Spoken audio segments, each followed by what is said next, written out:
Fantastic, and good afternoon all. I'm Tim Fassam. I'm the Public Affairs Director at Phoenix Group, and I'm also one of the trustees of the International Longevity Centre.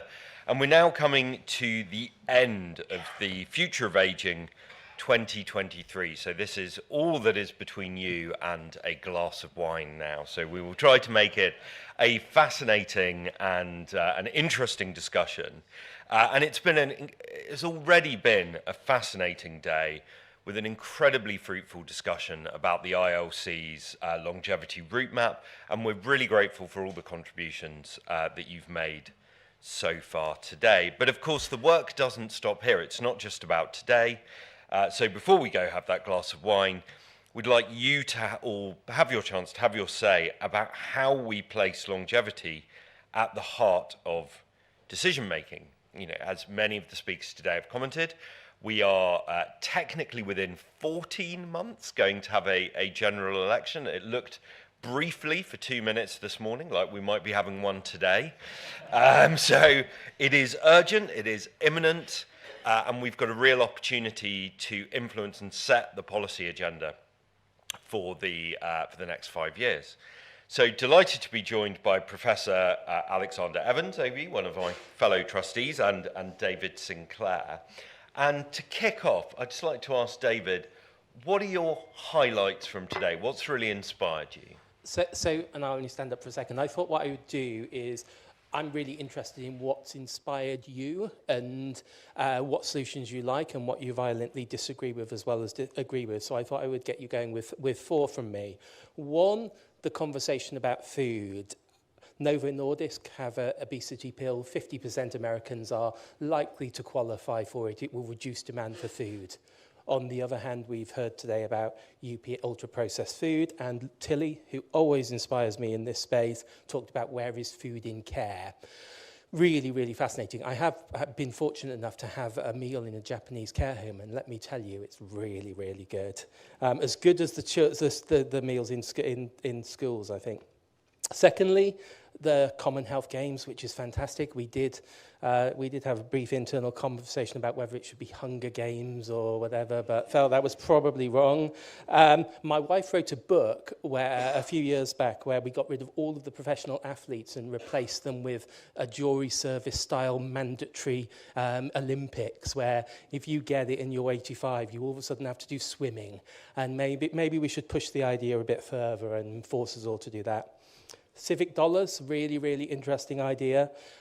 Parks are massively underrated in terms of public health. There is a 43% lower risk of poor health if you have access to a park.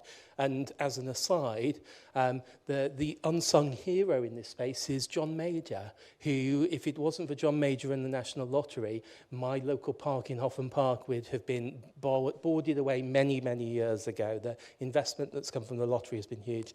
And then finally, we talked a bit about gender and women. I was struck and inspired by David Blunkett's "My wife likes me getting out of the house."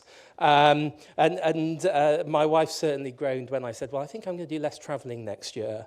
I used to have this volunteer in his mid-70s who he volunteered when he finished his job he was involved in making shirts, actually. And he said he went home pretty much the day after, and said after he left he was the last employer of his company, and said to his wife, what are we doing today? And she said, well, I don't know what you're doing, but I'm going out with my mates. And the really interesting thing about the David Blunkett thing, and we've got quite a bit about relationships in the report, is, and I'm speaking for myself here, us men can be pretty terrible at building relationships. Relationships is often seen as a female thing.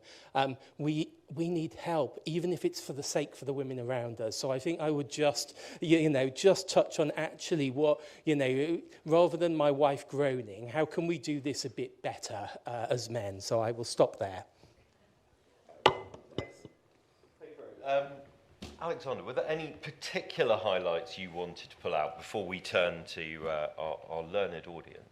Yes, I have a guilty admission. I was spending obviously peer review is very important in universities, so I was buried in a committee of eminent academics visiting LSE this morning to review us at LSE, so it wasn't around in the morning. Look, just two things I'd throw out. I mean, I think one thing is actually around tech. You know, it's clearly a mega theme at the moment. Every dinner party from Peckham Rye to Islington to Rochdale to Edinburgh bristles with views about AI that are uninformed by knowledge or evidence. But I think we know that there is going to be a dimension here where tech can be an aid, tech can be helpful, tech can be something that can seize the opportunity of longevity as well as mitigate some of the challenges. And I think, you know, one of the themes that I'm very struck by is some of the things we've heard during the day have oscillated about both opportunity as well as challenge. And I think changing that debate is really important. But I want to pick up really on actually something from Lord Blunkett's talk, which is we talk a lot about the sort of the policy prescriptions for people in a longer world. You know, how do we think about financial planning? How do we fund social care? How do we think about the balance between work and non-work in our lives? We don't often talk very much about how do we help people through what is one of the most difficult transitions of all, which is from the last job somebody has to whatever they do next. From a last full-time job somebody might have to whatever they do next. So you think of all the kind of packaging and policy making for young people moving from education into the world of work. And you think of the absence of that support, that advice, that preparation for people moving from the world of work into whatever the world might be thereafter. So I do wonder if there's also like a wider public policy issue here for us to be thinking about, which is that human dimension of transition, portfolio, anticipation in the later stages of life. My final point is, so what's all very well, but unless you can actually get this into the policy agenda, this ends up being a little bit like a breakfast seminar at a university. You know, really good food, bad coffee, not much chance of getting things translated into practice. So I do hope that we can keep a really serious focus, which I think the white paper has helped to do, today's conference has helped to do, on how does this translate into practical policy making that can carry through into government. And I think there's an opportunity here. We are likely to see an election. So we've got two major political parties. There are other parties, of course, as well. But all of whom are going to be thinking about manifestos and probably not making commitments in advance of election day. But we also have very strong interest from Parliament. So the liaison committee that brings together all the chairs of parliamentary committees is currently doing an inquiry into how can government better do strategy. How can government better do strategy? Yesterday there was a meeting, an informal meeting of that liaison committee with a group of externals on that. I just think there's something here about how do we inject these ideas into politics, into policy making, into Parliament, and stop it being a subreddit that hasn't been very attended to in policy terms for a long time. Fantastic. So now it is your turn. So we'll open it up to the audience. We'd like to know your key takeaways, the things that surprised you, the things that really resonated with you, and if you're willing to, what action would you like to see come out of this? Either in terms of what we can do in this room, or what you would like to see from government, from policymakers. Because one thing is clear, I think you're absolutely right, Alexander's absolutely right, we're going to see a lot of quite vague manifestos, but one of the things that is clear is all political parties are very interested in the votes of older voters, and that has predominantly been demonstrated by the commitment to the triple lock. But there is a marketplace for these ideas. There is an openness to these ideas if they're packaged well and if they're compelling. So if we have enough questions and comments, we'll take 2 or 3, and I'll let the panel respond. So let's start right at the back, the lady in the black. Thank you. Hi, I've thought today's been really interesting. Really enjoyed it. The question I'd like to ask is, aging longer, living longer, 100-year life. We've known about that, I think you were saying, since the 50s. And yet organisations have had opportunities to consider good work, they're not going to do anything because they don't have the business case and they've got other diversity priorities anyway. What government policies would you suggest or recommend that would actually shift the needle from an organisational perspective to get them to consider this more comprehensively? Thank you. There were another couple of hands on that side. I saw the gentleman in the middle in the suit and tie. Thank you. Chris Jeffrey, Men in the Gap. Firstly, how do we avoid digital exclusion with the ageing population? And two, as most people heard me say today, isn't it also a priority to have a whole life care strategy to make sure everyone is supported in times of need? Excellent. And we'll take Anna, just because I saw your hand up. Sorry, I don't want to hog the mic. I think it's been a fascinating day. I suppose there have been lots of things that have struck me. I've found the insights from longitudinal data just really, really important to recognise that we do know a lot about how people are impacted over the life course, and just I suppose, emphasising the actions that need to be taken at every life stage if we're going to ensure that people have the longer, healthier lives into the future. But quite shocked by the decline in health. I think you called it the health drift. And I think that's a really worrying trend that I feel maybe we're not paying enough attention to, because that's storing up issues for the future.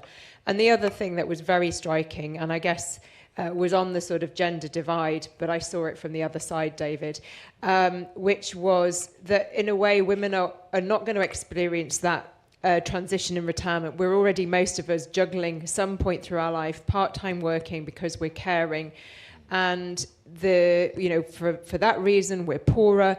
And Linda's point that we haven't changed the institutions. For all that flexible working has sort of come in, we haven't changed the institutions to make that 100-year life, deliver good outcomes for women, and I think therefore for society. So hopefully we can change the institutions so that they work better for women, and they will also work better for everybody for the 100-year life. So I really took the gender inequality in how we experience ageing, I took as a sort of big message from quite a few presentations. So thank you. Fantastic. So an awful lot there. We had the world of work and how to encourage employers to respond, digital inclusion, whole of life care strategy, health drift, institutions, and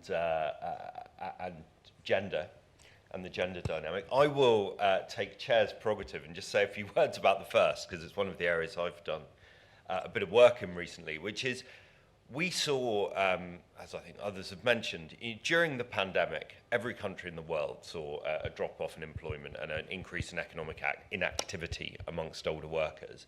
And the UK was one of very few that did not see it immediately shoot back up.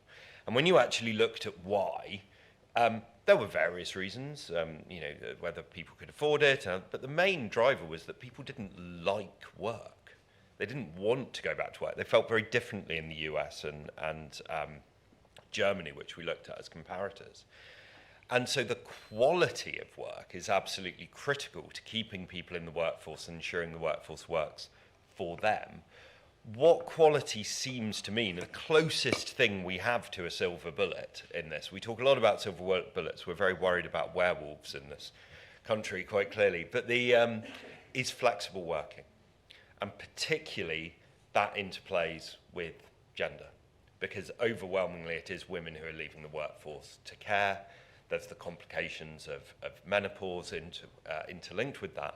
So a fundamental shift in our attitude to flexible working is absolutely critical to that longer working life. But I will see, David, do you want to kick off? There's a lot to respond to there, a lot of really interesting areas of focus. I'll just come back on a couple. First, on the, I think the first thing to say, and we try to highlight in the report, is that there is no easy solution here, and one of the things we want to avoid is policymakers implying that doing X will be this really brilliant and easy is the obvious answer. A good example of where policymakers have done this in the last sort of 15 years is free swimming. Free swimming doesn't work. Politicians love it because basically it allows you to a very small amount of money say, we will basically let all these people have free swimming and it's great and you get a press release and lots of press coverage. The problem with it is that if you don't already swim, you won't start swimming. There is no access for adult learning for swimming. The reason people don't go swimming is not because it costs £4.50, it's because it's cold and you haven't got anyone to go with. So actually we're addressing the wrong problem, but you get a nice press release. And I think we need to move away from the single, simple solutions. If I had to pick one, and I will then pick one, and if I can't have my mandatory jury service for the Olympics, then I'm going to go for my citizens' assembly. It is I trust people, I trust the public. I think let's get 99 people in the room and let them have their say about what should happen. And I bet we'll end up with some really, really solid solutions which will give politicians permission to do things. I think at the moment they're afraid. If you've got something like that, it should help. I just want to say, just on the digital exclusion, I think Ian's work is fantastic. I'd love us to be using technology to automate what the pointless jobs of the world with a view to us using humans to deliver purpose and meaning. I'm actually, even the train station issue, I don't really think there is a strong case for us to be paying someone to be manning for 6 hours a day a machine, whether that be in a train station or a supermarket. I think we should free them from those machines and instead have them walk around the train station, helping people, walk around the supermarket, talking to people, provide a service where you're engaging with people rather than just having someone in effect doing a service that could be automated. And I think, there is, and of course the second thing to say is we need those machines to work properly. The big problem at the moment is they don't. So if you get the machines working properly, but then actually let's find a way of freeing people to do jobs which have purpose and meaning, and I think we could do that with technology. Great. Alexander, do you want to come back on? Yes, let me try. I mean, look, there is a challenge around this. I would certainly echo the challenges, I think, particularly around gender. I mean, we know that there's a huge challenge now. There's already imbalance generally between men and women in terms of caring and work. Even for the most woke among us, you take the app and you work out how much childcare you do if you're a parent versus a partner, and almost always there's a gender dynamic involved in that that's not equal. But I think we have seen the culture change that was brought around in terms of mainstreaming debates about caring, mainstreaming debates about flexible working, mainstreaming discussion of menopause and the impact on the workplace and the impact on people. So I would focus a little bit. I mean, I think a lot of, on all these issues, on government policy making, on digital exclusion, and on gender. One of the issues here for me is how do you change defaults? How do you change default settings? Because too often we reach for free things that are kind of easy to recommend in policy terms. We reach for rewiring government. Let's have a minister for this or a committee for that or a new department for the other thing. And I've been at the centre of government. I was director of strategy in the cabinet office. I've worked in 10 Downing Street. I didn't go to any parties. I didn't get any fixed penalty notices. But a bit of it, like rewiring government doesn't always deliver the effect you want. The second thing is spending more money. Great, but guess what? We're not in an age of tremendous money available to any government at the moment. And the third is appealing for new legislation. Well, again, there's not that much parliamentary time available for primary legislation. So I'm much more interested in what are the injects that can create cultural change, can change a conversation. And often, actually, government, curiously, is not always in the best place to do that. Actually, often it may be private companies, it may be non-profits, it may be community at large. And remember, good ideas, as well as bad ideas, can be infectious. So if we can think about good ideas, if we think about new language that comes in, that can be helpful. I would particularly pick up a couple of things. One is, I do think we need to address what I would call temporal illiteracy. I teach this at LSE. So almost all governments suffer from temporal illiteracy. In fact, almost all human beings suffer from it. We're deep cleansing our memories all the time. Who remembers what they did a week ago, if it's not relevant?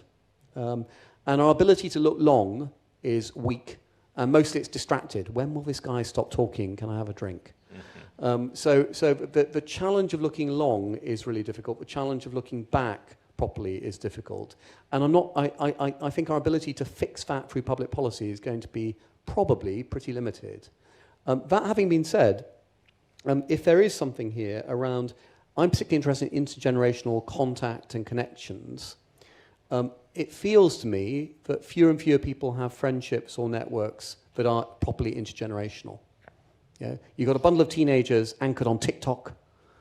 You've then got the OK boomers in a slightly different space. You've got those of us who are kind of claim to be in Instagram. I like to think of myself as an Instagram generation person. Really, I'm Facebook. As my daughter reminds me, she says, "Daddy, you're so Facebook." So a bit of it is there a cultural change we could bring about by encouraging more conversations between generations? Let me give a very practical example of that. I spend a lot of my time as an academic interviewing retired people from walks of life in public policy or political leadership or diplomacy. And often the insight you get from those interviews on the transition that they had from the world of work to beyond is really striking, even though it's not what I'm asking them about. Goodness me, you want to talk to me about what I did 15 years ago? Well, gosh, it was very difficult leaving that world to what I've done since. I wonder if I wonder if there are things that we could do, and this perhaps goes to the question about what can we do particularly around getting companies to think about this differently. Do we think about, and it's one of the ideas, David, in the brilliant white paper, but how do we think about, is there a kind of an MOT process? I'm not wild about the MOT phrase, but is there a process of encouraging employers to do more than just an exit interview if somebody leaves? And more than just here's the EasyJet guide to what life will be like when you leave this building and you hand in your pass. And wouldn't it be wonderful if we paired somebody who's been retired for 5 years with somebody thinking about retiring, just to talk about, you imagine it's going to be about golf and restaurants and travel and time with friends, but actually it may be very different. And might that actually change? It's not trying to force people to change, it's thinking about behavioural science and nudging. Might it change the preferences of going to full retirement too soon, or participating in work, or participating in voluntary activities, social activities, getting out in that park in a different way? Excellent, thank you. And I think just to talk about the government policy making angle, we have an opportunity, and a sort of narrow opportunity, to engage the current political parties on, to oversimplify it, the fact that people who are 80 may live another 20 to 25 years, and that has cost implications. There's many more of them than there have been historically. And you can just about see how you get the government to focus on that time horizon. To get the government to think about the fact that my 3-year-old daughter might live for 100 years is incredibly difficult. But there are decisions that we can make now and today that will have a huge impact on that. The most prominent, we've talked about 2 of the 3 global macro megatrends of AI and longevity, but climate is the obvious example that our ability to deal with climate change will have an enormous impact on the 100-year life of children today. So if we just take 3 more, the lady in the blue shirt, and I'm going to interpret it as a Christmas jumper, as it's December. It is, thank you. Yvonne Sonsino, Mercer Consulting. I just wanted to offer a couple of comments. First of all, I loved today, very inspirational. I love some of the behavioural insights comments around default. I 100% agree. I also really commend ILC's Prevention Index, which we're using with our clients, and I love. But I wanted to offer some glimmers of hope about what corporates are doing, to your point, Alexander.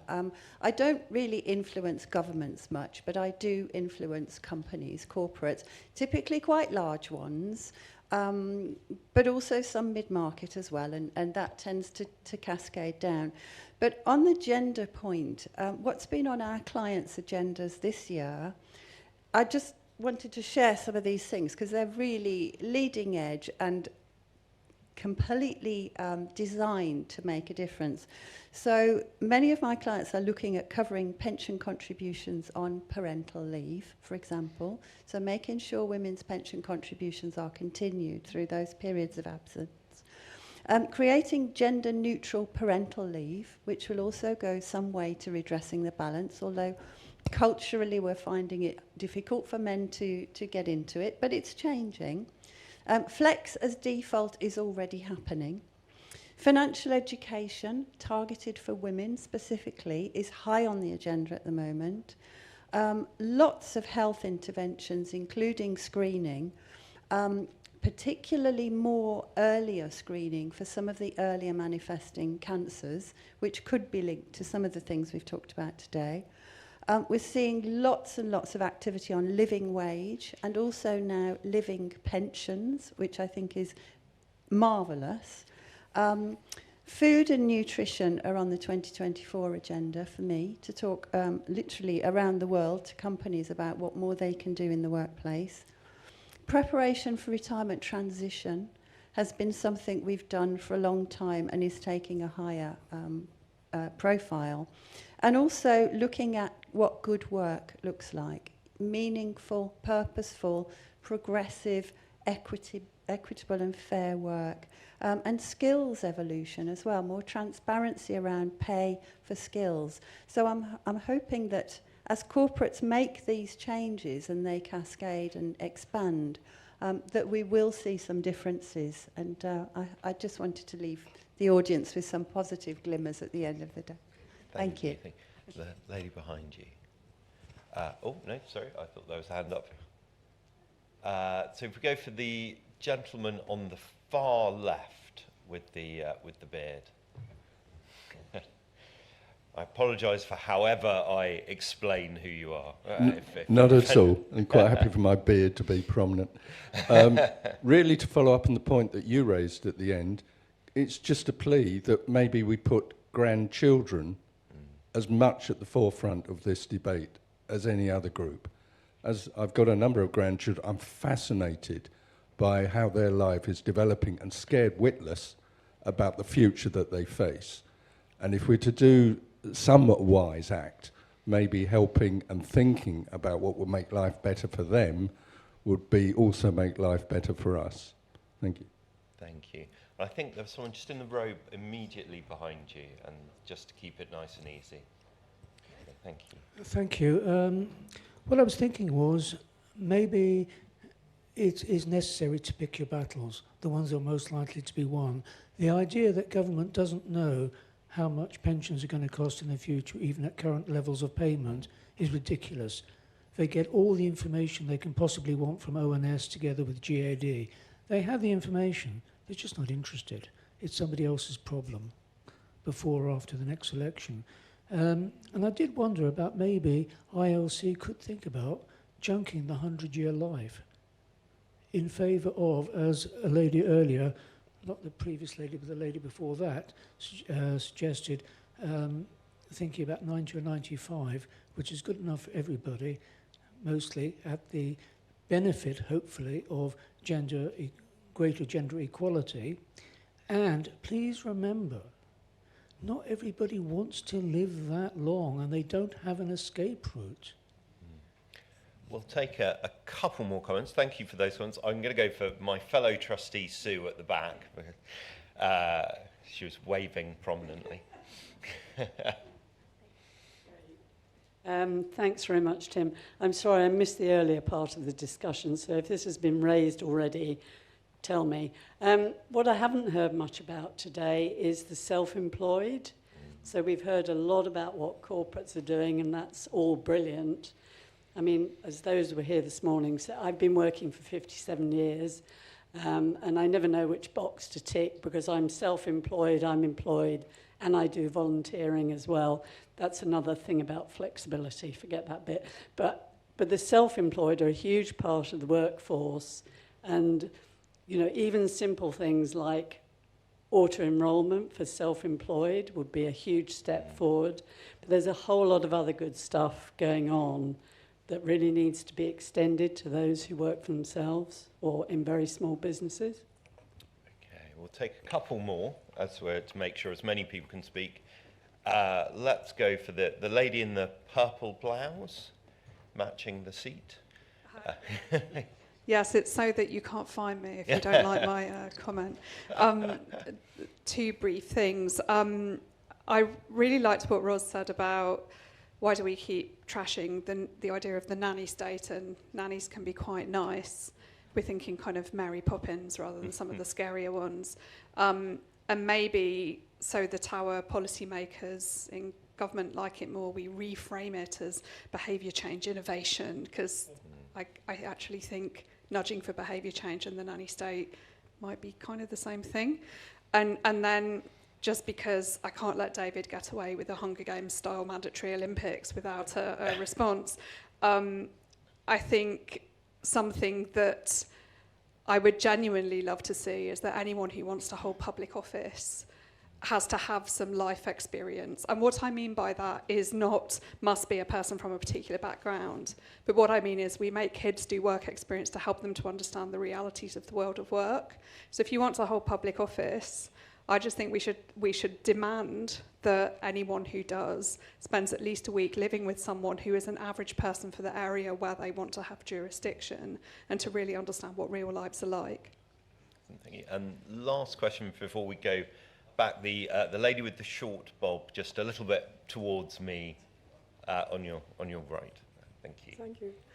I was just thinking, I've heard something very contradictory today. Well, probably a few things, but we've just been asked to sort of think of the long term, looking ahead, and I've always done that, as most people in my age do. So we protect our savings, but we've also been told we should spend our savings. We should not be sitting on our money. But if I do, and I'm nearer the end than probably most people here, if I spend my savings, who's going to pay for my care if I need a care home? And who's going to pay for a replacement hip if it's so painful I can't wait on a waiting list?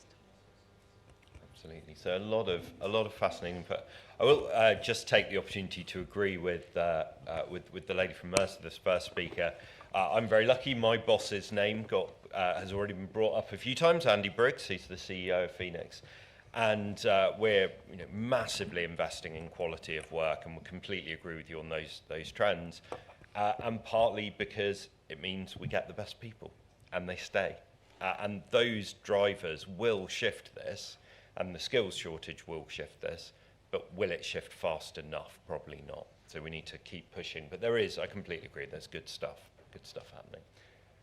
David, pick a few of your favourites. Three great things. On the self-employed, we should just get on with auto-enrolling self-employed. People will say it's complex, but let's sort it out. We'll find a way of doing it.